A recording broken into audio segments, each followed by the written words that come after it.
Rihardam bija taisnība. Tev nebija taisnība. Kur es atrodos? Kur es atrodos? Segmentā. Tev jāskatās, kas tāds ir. Daudz jau neskatās. Reiz labāk sajūtu.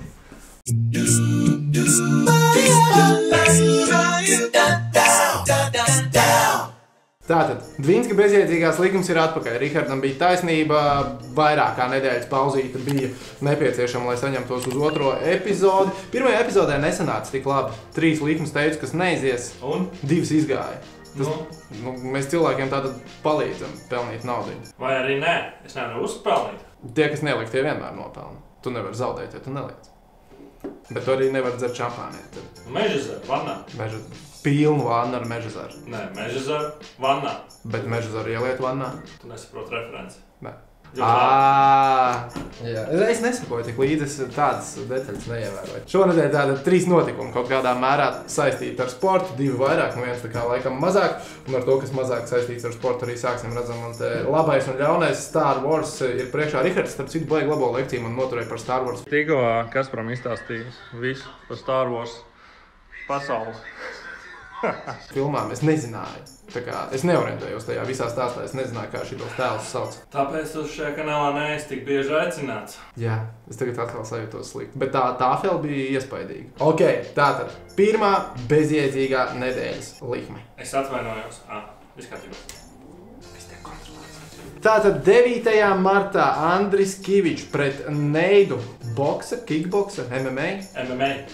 Tātad tas nozīmē, ka džekus ielaiž būrī, darat, ko gribat, nesitat pa krānu, vispārējais ir atļauts. Es nezinu, vai būs būrs. Bet noteikumi aptuveni tāda ir MMA, vai ne? Tā mēram. Tā pavisam īsi. Un reiz būs Makgregors. Pētīts.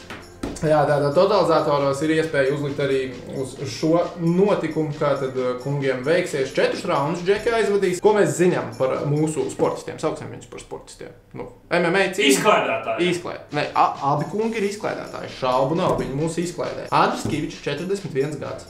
100 kg. Vismaz. Tā viņš saka. Labā dienā. Tā viņš tievējot, skatās viņš tievējot tagad, jā. Šovs ir STV kanālā. Neesmu redzējis nevienu sēriju. 41 gads. Viņam vecums 1,83 m. Garums, tā mēs par fiziskajiem parametriem. Andris ir savā laikā basīti griezis, ir sportojis, bet tagad es saprotu, ka netrenējās cīņai. Tenis kāpājs, nesen. Tenis kāpājs. Ok, kaut kādā daudz maz fiziskā formā ir. Ko mēs zinām par viņu fiziskajiem dokumiem? Savā laikā Jurim Milleram sadeva pat tās ziņu redaktoram, Dzeltenās preses ziņu redaktoram kaut ko bija aizskārs Andra tā brīža sievieti. To es neatceros, tik sīk es nezinu. Neizaicināsim. Andris Kivičs ir cilvēks, ar kuru es pavisam noteikti negribētu nekādā fiziskā konfliktā nonākt. Tad nesasveicināties? Konfliktā. Sasaicināšanās jau no konflikts. To pat varētu. Ko mēs redzējām? Mēs šodien pavisam tā kā svežakā redzējām, kā viņam Igģitiem Rimčikā pārsit uzats. Dzirciem ielas Rimčikā Andrim Kivičam tika pārsista uzats. Tātad triecienu var saņemt, kājās noturējās, pirms tam esot gan gulējis uz zemes un spārdījis, bet tādu video mēs vēl neesam redzējuši. Pirmo reizi paslīdējis uz līdzenas vietas. Pirmo reizi Latvijā paslīdējis uz līdzenas vietas. Saka, Dievs, kas tik šeit negadās. Viņam pretī tajā cīņā Enziņš, meids, 22 gadi. Jauns žeks. Tiešām? Noscīt. Ok. Labi. Jā, 2 kungi kāps ringā, cīnīsies. Mairim Briedim paprasīja, ko viņš par šo visu domā. Kas, liekas, diezgan loģiski. Mairis Briedis tā kā jaudīgākais džeks Latvijā visādos cīņas sporta veidos. Tu dzirdēji, lasīji, ko viņš teica? Nē. Viņš teica, ka tas ir mazliet dīvaini vispār, ka kaut kas tāds notiek. Tas, par ko viņš cer un īstenībā arī uz ko es ceru, lai neviens tur nedod Dievs nekādu baigo savainojumu negūst vai vispār neaiziet pie tēviem. Par uzvarētājiem, kas uzvarēs, kas neuzvarēs, es nezinu, tur jebkas var notikt, man liekas. Nav iespējams paredzēt, ko mēs par to Neidu redzējām. Zutis viņu pamatīgi atšķelkāja, bet džeks arī nenokrita. Noturējās kājās, jo man liekas, ka Zutim tas labs ir. Neids teica, ka agrāk trenējies kickboksā. Neids ir Tā viņš stāst. Okay. Tas, ko man liekas, nevajadzētu likt, ka cīņa beigsies ātrāk kā 4 raundos. Man liekas, tas pasākums novilks 4 raundus, jo pirmām kārtām neviens no viņiem baigi pa seju tomēr negribēs dabūt. Es nezinu, man pat nav būtiski šajā brīdī. Es domāju, ka ne divas, ka mazāk kā divas noteikti būs rauns. Es nevarēju atrast neko, cik garš būs rauns. Vispār bija interesanti, ka varēju atrast, ka ir 4 raundi. Izvilks līdz galam, man tā liekas tā cīņa. Mums ir bijis kaut kas nedaudz līdzīgs. Ozols pret Gačo ir cīnījies boksā, bet tie džeki vismaz arī ar to boksu. Viņi trenējās, viņi bija labāk fiziskā formā. Gačo trenējās? Gačo arī kaimiņi gribēja piekaut? Jā, Gačo arī kaimiņi ir gribējis piekaut. Viņi bija vismaz labā fizuhā. Cik šitie divi ir kādā fizuhā? Es nezinu, bet man vienalga liekas, ka šitā cīņa izvilks visus tos 4 raundus un mēs neredzēsim, ka kāds tiek izslēgts. Tur diezgan vai vienkārši būs tāda iespēja. Andrim jāsavat acis kārtībā, jā, tagad. Bet iedomājies, viņam ir tik daudz iespējas vēl iekulties nepatikšanās. Ja viņš darbdienas vidū kaut kā pamanās rinčikā dabūt pa seju, viņam tak ir 4. vakars, 5. vakars, 6. vakars. Sestdien cīņa. Es to šaunu neesmu redzējis, viņam glāzīt. Patīk pacelt. Viņam nepatīk filmē, bet viņš saka, nekad nepiedzerās, viņš tikai drusciņ. Tikai tā, miedziņam? Tas ir pats labākais. Ok, pirmā bezjēdzīgā likuma, ka Kiviča un Neida cīņā netiks aizvadīti 4 raundus, to naudu neliek. Tā, mums tagad ir jānomēr. Kurš te ir Kivičs, kurš ir Neids? Es domāju, ka Nobijs iztējās vairāk pēc Kiviča un Neids ir drusku garāks, tāpēc Neids viņam dod tās. Tad sanāk, ka mums tas bold predictions ir, ka Kivičs zaudēs, jā? Nu nē, ka Neids varbūt par to atsušos. Kristaps Porziņš, Ņujorkas. Nē, tas ir Jordans. Tas nav Maikls Jordans. Ne jau Maikls Jordans. Kurš tad Jordans? Cits Jordans. Mums abiem brīlis, mēs redzam vienu un to pašu. Tāpēc es saku, tas nav īstais, 6. numurs Ņujorkas.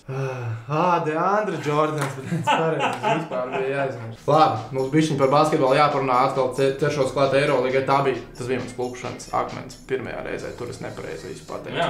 Jā. Es naudu nevinēju. Tu naudu nevinēju. Jo es neuzliku. Ja es būtu uzlicis pret taviem ieteikumiem.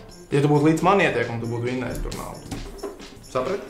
Jā, bezjēdzīgās likmes. Bezjēdzīgas likmes, kurām nevajadzētu iziet, bet 2 basīšu likmes pagājušajā nedēļā izgāja. Šonedēļ cerams, ka neizies. Tātad atkal uz tā Anadolu Efes grābekļu mēģināšu uzkāpt. Anadolu Efes spēlēs ar Barcelonu. Eirolīgā komandas, kas cīnās par 4. vietu kopvērtējumā šobrīd. Tas nozīmē, ka tie, kas finišēs 4. vietā, playoffos, tad, kad ir īstā grupa, tad viņi varēs vairāk spēlēt savu skatītāju priekšā. Tātad viņiem vairāk spēlēt savā laukumā.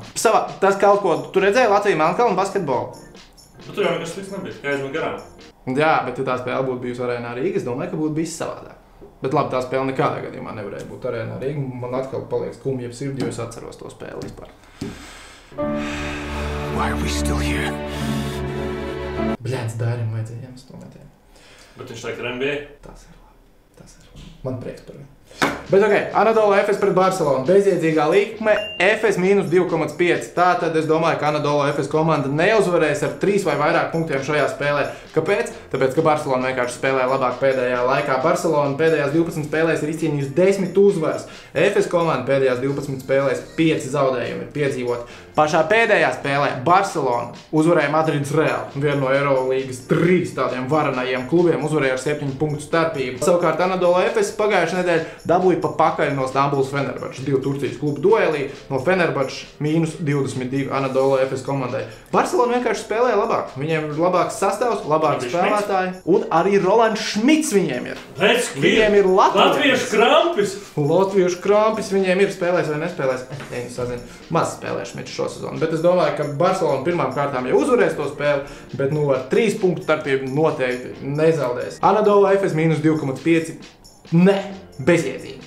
Tas par basīti, ko atkal hoķīts. Čiks liek mums pauzītas Porziņš. Bum! Bām, aiziet. Trešais sporta veids. Hokejs kontinentālajā hokeja līgā play-off ir ieskrējušies jau kādu laiciņu notiek, un viena spēle, kas piesaistīja manu uzmanību, Lokomotīva ar Sočiem tiksies savā starpā. Soči bija tie krāni, kas mums sačkarēja visu pasākumu. Man principā vismaz 2 spēļu čekus nozara. Prāvnieks raudāja? Prāvnieks, es domāju, ka raudāja. Viņš teiks, ka neraudāja, bet es domāju, kādās arī viņi nobir. Es domāju, cik tās bija debīlas dienas, jo man tā kā bišķiņ rūp gan Rīgas Dinamo, gan Latvijas basketbola izlase. Principā viena uzvara, viens metiens. Un sēd tādā tukšumā. Un tas ir tas mirklis, kad man besjārāk, ka man patīk sports. Jo, ja man nepatiktu sports, man būtu pilnīgi vienalga un es justos labi. Var jau Kivičā. pirms miedziņa iedzert. Man vēl nav 41 gads, es tā nevaru atļauties. Bet ok, Lokomotīva pret Sočiem, tā ir playoff sērija, 6. spēle, sliktā likme, over 4,5 gūtie vārti šajā mačā. Es domāju, ka nebūs rezultatīvs hokejs. Pirmkārt, kā ir gājuši tajā sērijā, līdz šim pirmajā spēlē 4-3 Loko uzvarēja, 7 golu spēlē daudz, kā jā. Pēc tam 3-0 Loko uzvar 3 golu spēlē, 3-2 Soči uzvar 5 golu spēlē, 3-1 Soči uzvar 4 golu spēlē un atkal 3-0 Loko uzvar 3 golu spēlē. Tātad no 5 spēlēm 3 ir bijis mazāk kā 4,5 gūti vārti katrā mačā. Tātad, tā statistika runā par labu tam, ka arī nākamajā spēlē nevajadzētu būt 5 gūtajiem vārtiem, kad pie 4 vajadzētu apstāties. Un es pat īstenībā paskatījos arī tik bezjēdzīgu statistiku, ko viņi ir vispār darījuši savā vēsturē, savā starpā. Viņi 23 spēles nospēlējuši Lokomotīvu ar Sočiem, 113 goli ir iemests tajās spēlēs. Tātad tieši uz tās robežiņas 4,9 vārti katrā spēlē. Bet playoffos ir cits hokejs, tur vairāk par savu vārdu drošību domā. Un gan Lokomotīva, gan Soči, viņiem par tā aizsardzību, īpaši jau Lokomotīvai, tā aizsardzība ir laba un viņi koncentrējās uz to, lai neielaistu vārtus spēlē, kas varbūt sērijas pēdējā spēle, ja Loko uzvar, tad visa sērija beidzās. Es domāju, Lokomotīva tur neielaidīs daudz vārtus un Soči arī neiemetīs, tā būs maza rezultatīva spēle, tāpēc over 4,5 ir bezjēdzīgā, bezcerīgā, nevajadzīgā likme hokejā šajā nedēļas nogalē. Spēle piekdienas vakarā. Tā, labi, rezumēsim, kas tad mums ir par sliktajām likmēm. Nāk virsū MMA cīņa, kā mēs noskaidrojām. Kivičs pret Neidu, sliktā bezjēdzīgā likme, ka netiks aizvadīti 4 raundi šajā cīņā. Vai vispār nevar?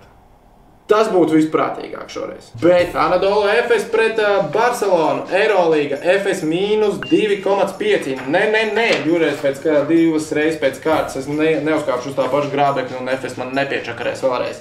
Soči. Tad ir jāliek uz viņiem. Bezjēdzīgā līkme, Efes mīnus 2,5 vēlreiz var uzsvērt. Nekas tur nebūs nenotiks. Tad otrādāk jāliek. Nē, uz tā jāliek. Ja grib zaudēt naudu, tad ir jāliek uz tā. Ja grib vinēt naudu, tad uz tā nav jāliek. Kā bija iepriekšreiz? Tieši tāpatās. Ok.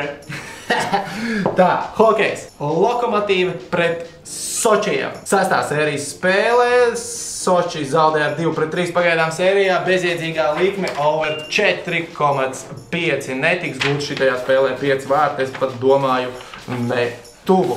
Nu ko, paldies, ka skatījāties. Un neriskēšu šoreiz teikt, ka tiekamies nākamnedēļ, bet noteikti vēl tiekamies. Kaut kad, man liekas, būs jāstājas arī Kiviča un Neida cīņas review, vai ne? Nu, vēl face-offs un kaut vai tiešai vajadzētu. Tas viss būs. Labi, viss pietiek par Andru Kiviču. Tiekamies kaut kad. Viss, esmu tīm Kiviču, pietiek, tagad ir par daudz. Jā, viņš nav asākais nazas atvilknē, bet pietiek to eksploatot. Viņš šobrīd ir uz reti pašdestruktīva ceļa un kas var notikt, būs uz visu sirdsapziņām. Ja tu uz ielas ej viņam klāt un lien sejā, tad es pelnīts pizdī. Tu piekrīti? Kas to saka? Jānis Krīvans.